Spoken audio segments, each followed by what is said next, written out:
Assalamualaikum warahmatullahi wabarakatuh. Perkenalkan, nama saya Ryan dari kelompok 9. Di sini saya ingin presentasikan tentang rangkuman handbook meteorologi industri bab 3 yaitu temperatur. Yang pertama masuk ke tujuan dari praktikum bab ini. Itu yang pertama, agar praktikan mampu menggunakan prosedur dengan baik dan benar. Yang kedua, agar praktikan memahami dan mampu menentukan karakteristik yang formulir. Ketiga, agar praktikan memahami dan mampu menganalisa. Ini masuk ke pengukuran sudut langsung. Untuk pengukuran sudut langsung, itu ialah proses pengukuran yang dimana objek benda itu ketika orang dapat itu langsung. Intinya itu ketika diukur, dia itu langsung dapat hasilnya. Nah, alat ukurnya itu ada busa baja, busa bila, dan korektor. Ini pertama menunjukkan tentang proses. Mana alat ukur yang dapat digunakan ini ialah alat ukur sudut, di mana ia memiliki dua dua skala memiliki skala utama dan skala nuklir. Mana skala utamanya itu dia memiliki kecermatan 1 derajat dan minusnya itu mempunyai ketelitian 5 menit. Nah, di sini langsung saja menjelaskan dengan cara kita itu sendiri. Yang pertama kita lihat angka di sebelah mana. Ini yang pertama, contoh pertama itu angka berarti sebelah kanan. Jika angka di sebelah kanan berarti pengukurannya itu dilakukan ke sebelah kiri. Nah, di sini kita bisa melihat ada dua skala. Yang pertama itu skala, di sini ada skala utama dan di sini ada skala Indonesia. Nah, bagaimana cara pengukurannya? Cara pengukurannya itu hampir sama dengan besar itu. Dimana pertama kita melihat dulu skala nulis 0 skala nulis di mana. Karena di sini 0 skala nulis itu melewati angka 50 di skala utama, berarti pertama kita masukkan angka 50 untuk skala utamanya, 50 derajat. Selanjutnya kita lihat lagi di mana dari semua skala nulis di sebelah kiri dari skala nulis ini yang dia itu garisnya sama dengan skala utamanya. Ternyata di sini ada yang sama dengan skala utamanya, yaitu skala nulis di kalimat 5 menit. Tapi di sini cara membacanya yaitu 50 derajat ditambah 50. Selanjutnya di contoh kedua. Contoh kedua sama caranya, kita lihat dulu nolnya di mana. Nol di sebelah kiri. Nah, pengukurannya ke sebelah kanan. Nah, skala nulisnya kan nolnya di mana? Kita lihat nomor nolnya di mana. Nomor nol di sini ternyata dekat di nomor 2 skala utama. 12 skala utama. Berarti pertama kita masuk ke pembacaan pertama yaitu 12 derajat. Lalu pembacaan kedua kita lihat skala nulisnya sebelah kanannya lagi yang sejajar dengan skala utamanya. Nah, di sini yang sejajar yaitu 15 menit. Berarti yang terbaca di sini adalah 12 derajat dan selanjutnya masuk ke bagian-bagian dari bevel faktor. Yang pertama ada piringan dasar. Fungsi dari piringan dasar ini yaitu menopang agar pengukurannya dapat didatakan stabil di meja. Yang kedua ada plat dasar. Ini plat dasar itu intinya bersama dasar dia membantu si developer ini agar dapat melakukan dengan atau sebagai sinar pengukurnya agar pas di meja itu. Lalu ada piringan indeks. Piringan indeks ini, nah di sini itu kita bisa melihat skala non-use, skala sama skala utama itu di piringan indeks ini. Letaknya piringan indeks ini dia berhimpit dengan piringan dasar. Lalu ada bilah utama. Bilah utama ini intinya untuk mengatur kedudukannya di mana nanti dia ini dapat dikunci di meja itu dengan bilah utama ini. Nah, selanjutnya kita masuk ke alat profil proyektor. Alat profil proyektor ini pada dasarnya merupakan alat ukur dimensi yang memproyeksikan bayangan menuju lensa sehingga pengukuran dapat mengukur signifikan di layar dengan konsekuensinya menggunakan pengubah optis dan pengubah mekanik. Intinya di sini alatnya itu menggunakan konsep dari bayangan yang dihasilkan dari benda kerja. Bagaimana caranya? bayangan tersebut itu dihasilkan dengan pencahayaan dari lampu, lalu diproyeksikan ke eh, ke alat ukurnya ini, ke maksudnya ke pengukurnya, penunjuknya. Nah, di sini bagian-bagian dari profil proyektor sendiri. Yang pertama ada lampu. Lampu di sini fungsinya yang tadi dia menyinari benda kerjanya supaya benda kerjanya masuk ke bayangan. Nah, bayangan itu kan nanti yang dipakai untuk pengukurannya. Lalu ada proyektor. Proyektor di sini digunakan untuk memproyeksikan cahaya di cermin yang terus ke layar. Dia memiliki besaran 10 kali, 20 kali, 50 kali, dan 100 kali. Selanjutnya ada layar. Layar ini sebagai penerima cahayanya. Penerima cahaya dari proyeksinya. Nah, nanti di sini bisa dilihat di layar ini. Masih bayangannya atau membaca sudut bayangannya itu dari sini. Lalu di sini ada eretan. Fungsi eretan di sini itu untuk menggerakkan si meja. Nah, meja kan tempat meja ini yang A, ini meja. Meja ini kan tempat si benda kerjanya. Eretannya ini untuk menggerakkan si mejanya. Benda kerjanya itu kita mengarahkan lah maunya dia kemana supaya pembacaan alat ukurnya itu sesuai. Lalu di sini ada alat ukur. Alat ukurnya di sini ada 3. Ada alat ukur garis digital yang bisa mengukur panjang, lebar, sudut. Lalu ada switch. Switch ini ada 3. Ada 3 juga. Yang pertama ada switch lampu utama, ada switch independen, dan switch lampu sorot. Nah, untuk cara baca profil. Jadi sini cara ngebacanya itu ada 2. Yang pertama itu salah satu garis silang pada ceburan dibuat berhimpit dengan salah satu tepi bayangan dengan cara menggerakkan meja. Ke kanan intinya nanti garis silangnya itu ketika berhimpit dengan benda kerjanya ini nanti bisa terukur dari benda kerjanya itu terhadap garis silangnya. Lalu yang kedua itu dengan memakai pola atau gambar berapa harga sudut. Suatu pola transparan berupa kumpulan jadi dengan harga tertentu dapat dipasang pada kesenangan. Besar sudut objek ukur kedua tipe bayangan dapat ditentukan dengan membandingkan pada gambar sudut tersebut sampai ditemukan sudut yang paling dekat. Selanjutnya ada pengukuran sudut tak langsung. Didefinisikan yaitu proses pengukuran di mana objek bendanya itu memiliki dimensi sudut yang hasil pengukurannya tidak dapat dibaca langsung dari alat ukur yang digunakan. Seperti alat ukur pelingkup, sudut, blok sudut, tengah sinus, sol, dan berbagai. Ini hampir sama lah kayak pengukuran linear langsung. Tapi kan dia membutuhkan alat lain gitu. Di sini ada contohnya yaitu blok sudut. Blok sudut ini sebenarnya hampir sama dengan kalau di sebelumnya itu menggunakan blok ukur. Nah, di blok sudut ini juga nanti akan disusun blok sudutnya untuk menghasilkan sudut yang kita inginkan. Cara penyusunannya seperti apa? Kita bisa melihat di sini ada blok sudut 30 derajat dan ada 3 derajat. Dan di sini ada minus dan ada plus. Maksudnya apa? Ketika minus ini berarti dia panjangnya lebih rendah atau lebih pendek daripada yang plus. Fungsinya gimana? Nanti ketika pengukuran kita lihat di sini pengukuran sudutnya di plusnya berarti kita pakai acuan yang kanan. Ketika kita pakai acuan yang kanan berarti kanan 30 derajat maka plus 30 derajat dan kanan lagi plus berarti plus 3 derajat. Jadinya 30 derajat. Biasanya kita lihat contoh selanjutnya ketika yang kanan itu plus dan yang kanan minus itu artinya ketika kanan plus 30 selanjutnya yang kedua minus 3 derajat. Makanya hasilnya jadi 20 derajat.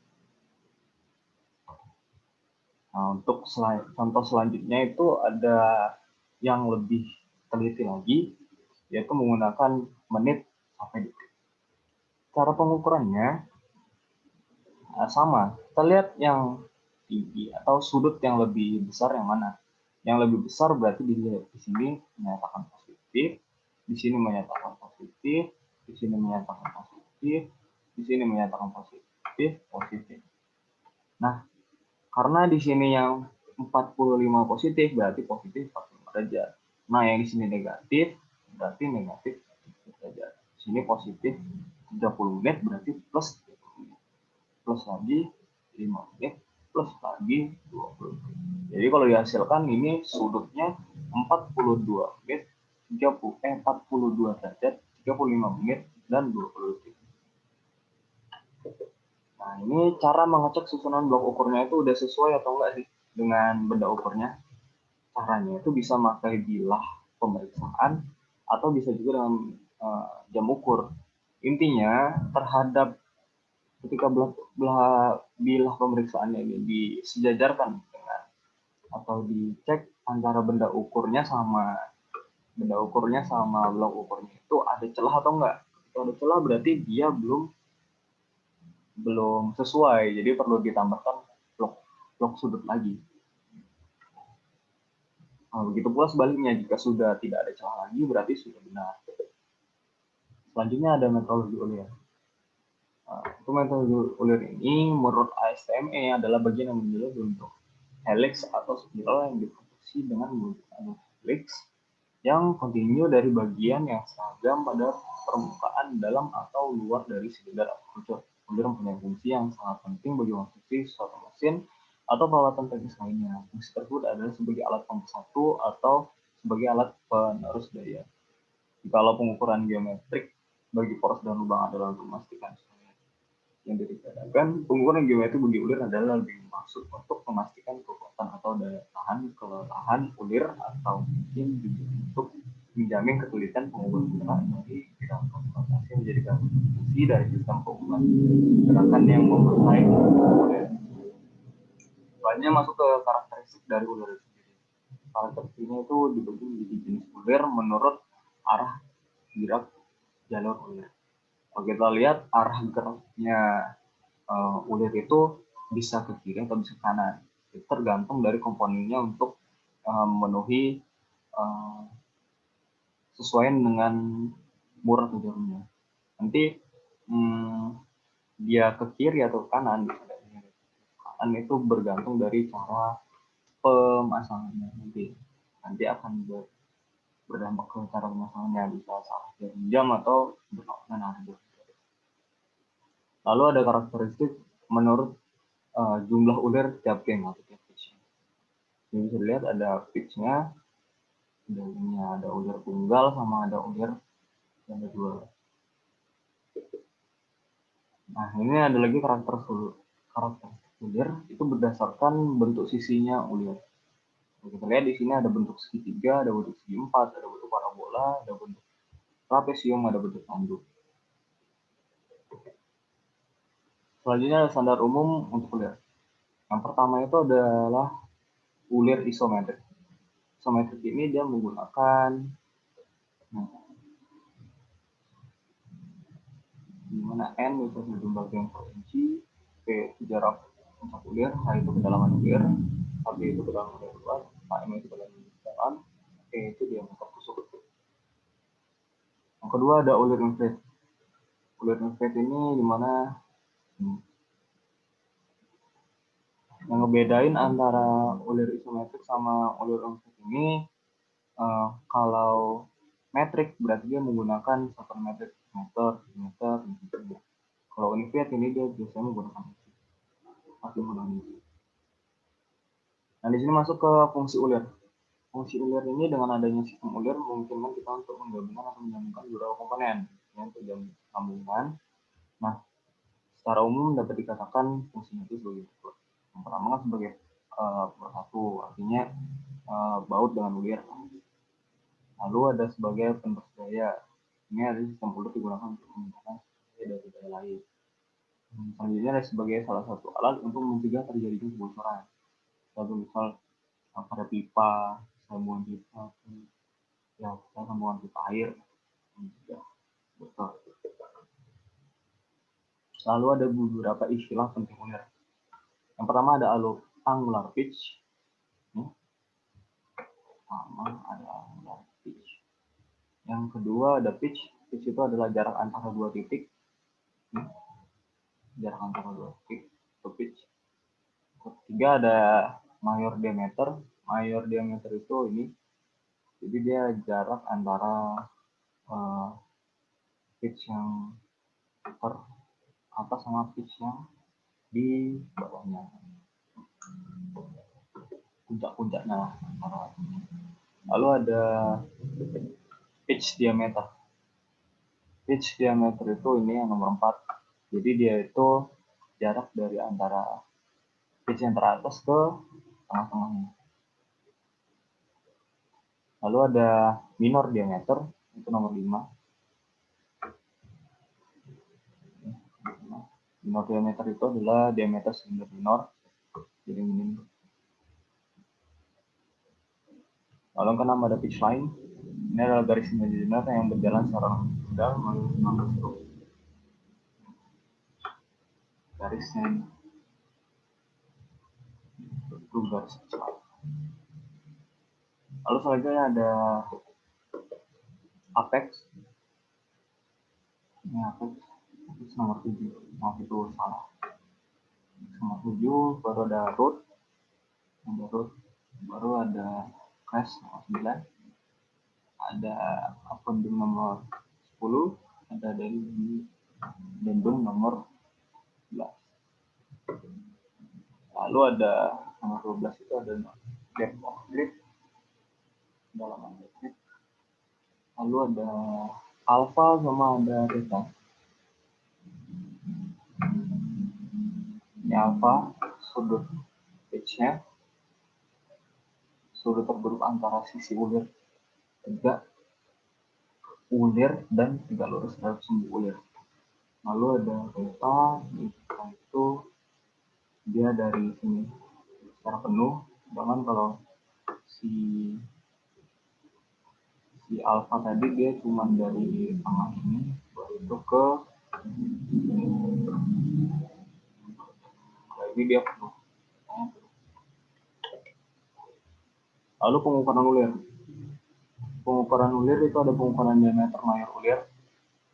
Pengukuran diameter mayor itu bisa dengan bench micrometer, di mana dia menggunakan rumus D sama dengan DC ditambah RT minus. Di mana D-nya itu diameter mayor, DC itu diameter standar, RT itu pembacaan silinder standar, RT itu pembacaan pengukuran diameter mayor ulir. Yang kedua ada pengukuran diameter minor ulir. Dari gambar, DI-nya itu diameter minor, DS itu diameter silinder gauge, R2 itu pembacaan diameter ulir, R1 pembacaan diameter pada silinder gauge standar. Yang ketiga ada pengukuran sudut dan jarak puncak ulir. Ini untuk mengukur sudut ulir dan jarak puncak ulir bisa digunakan untuk pembanding misalnya ulir. Juga menggunakan kalkulator yang masing-masing. Jadi kita mengecek langsung besarnya sudut juga besarnya jarak puncak ulir. Nah, di sini ada yang penting dalam pembacaan ulir, yang mana yang pertama itu adalah pembacaan ulir metrik sesuai dengan ISO. Di sini ada M50 dikali 3 sampai dengan 2 lalu LH. Yang pertama M itu menunjukkan dia berjenis. Lalu 50 itu adalah ukuran ulirnya 50 mm.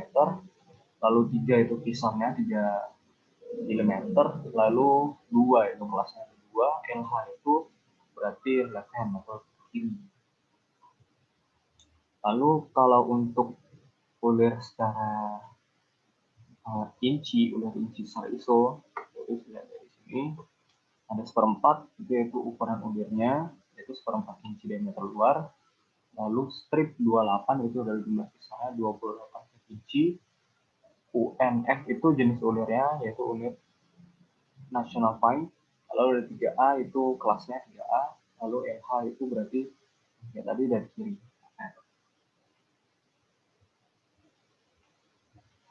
Ini untuk Sekian presentasi dari saya. Assalamualaikum warahmatullahi wabarakatuh.